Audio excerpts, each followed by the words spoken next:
I thought our viewers would be interested in your collective expertise on environmental law as it relates to the forest fires that we experience here in Oregon. I think I want to start with just the climate change question.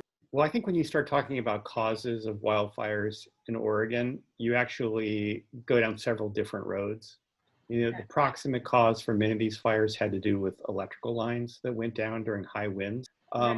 But that's really just, that's the spark that lit the tinder. And so how did the tinder get created?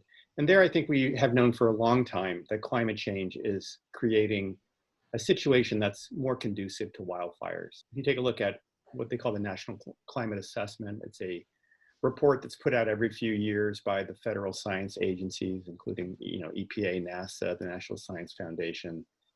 Their assessment of it, here's a quote for you: "Climate change will alter Northwest forests by increasing wildfire risk, insect and disease outbreaks, and by forcing longer-term shifts in forest types and species." And so I think we have been on notice for a long time that as you face drier conditions, longer-term droughts, and forests with increasing mortality, you're going to have higher wildfire risks. As far as land management goes, I think it's clear we need to do more with regard to land management of forests.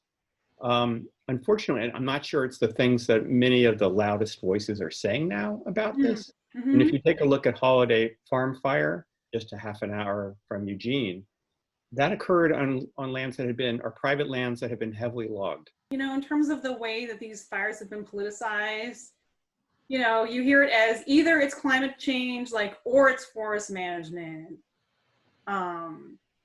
Is the answer that it's both? That it's a number of factors that include climate change and forest management. And I think that in pointing fingers is not terribly productive. The thing is, here in the West, although the federal government has control over a fair amount of land, it is also the case that states and private individuals have a lot of control over land. And so it's essential that there be collaboration and cooperation in however we move forward. So saying it's the Forest Service fault, or it's the Bureau of Land Management's fault, or it's this state or that state, is just a really incomplete picture of what's happening. Okay. What role does the Bureau of Land Management have in this kind of stuff? Well, the Bureau of Land Management, I would say, is sort of the lead agency for the National Interagency Fire Center. And it fights fire. So that's everyone. It's the Bureau of Indian Affairs, it's Fish and Wildlife. They're all coming together as partners. It includes the Department of Defense. There are lots of partners involved, and they don't only fight fire on federal land, they also fight fire on state land by agreement. For example, in Alaska, the state is actually divided, and so parts of it are taken care of by the BLM and the other partners in NIFC, as opposed to the state of Alaska. The BLM spends a lot of time and money fighting fires, and also engaging, as Greg said, in prescribed burning. Not as much as it used to do, perhaps, and not as much as it wants to or should. Okay. Sarah, you study climate change mitigation. To what extent do you think that there's been sort of a failure to mitigate these wildfire risks? We're rapidly developing into forest lands. And, that's like a massive mitigation fail. The two most rapid areas of development in the United States are floodplains and the wildland urban interface, or the place where, human development and forests meet. So there are these two at-risk zones that are becoming more at risk as a result of climate change, but they're also becoming substantially more at risk because of the fact that we're putting, human development there. The development doesn't necessarily increase the risk of fire, but it increases the cost. It increases the cost in terms of the cost to suppress the fire, because more resources are put out to protect homes and people. And then it also increases the human tragedy cost and the economic costs from fires that, destroy whole towns, like the town of Talent, Oregon. It really saddens me, one, I have students who are from that area and students who've lost their family homes in that area. But also as a researcher of climate adaptation, Talent is this model community because it's one of the few really small town communities that has proactively adopted just fantastic flood mitigation policy. And so just to see it, so destroyed by wildfire, it saddens me. I guess this is a question for any or all of you. What do you think we're missing in the public conversation about the fires?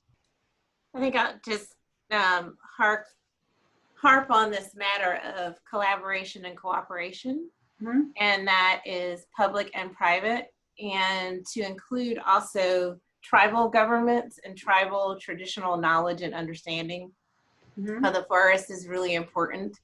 And as Sarah was saying, some systems need fire to actually be healthy. And I think, we in that science realm, again, sometimes our suppression activities are not actually good for the system itself. But because, as Sarah said, because we have to protect people and property, we may engage in some activities that wouldn't otherwise be sound forest management. Okay. This is an area too in which traditional knowledge and understanding can be really important for how we move forward. Greg, I have a question for you. You said you were teaching your class about air particle levels and environmental law. What did you teach your class about air particle levels and what we saw in Oregon a mere week ago?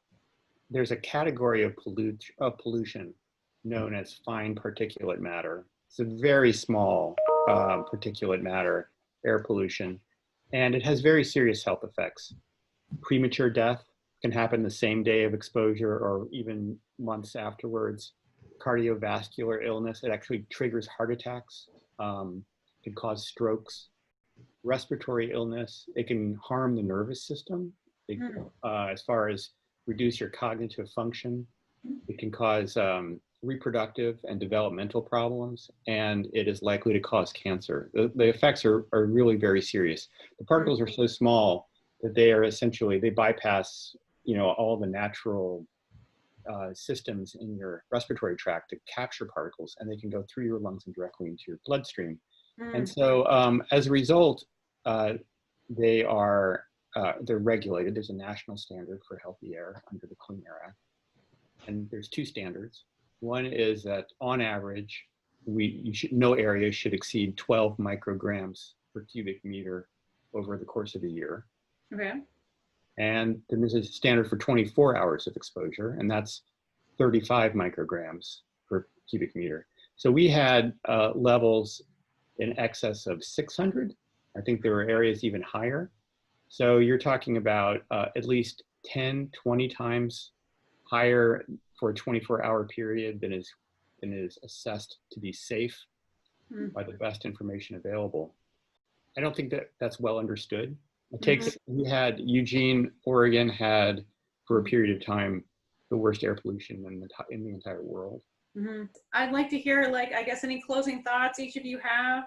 I think we can't understate how much the inequities are exacerbated by this disaster, which inequities were already exacerbated by the pandemic. And so many people are living without a way to filter that air, or having to continue to go outside and work or take the bus. Yeah, I went up to Corvallis for a couple days, and there was an assisted living home that had evacuated to the hotel.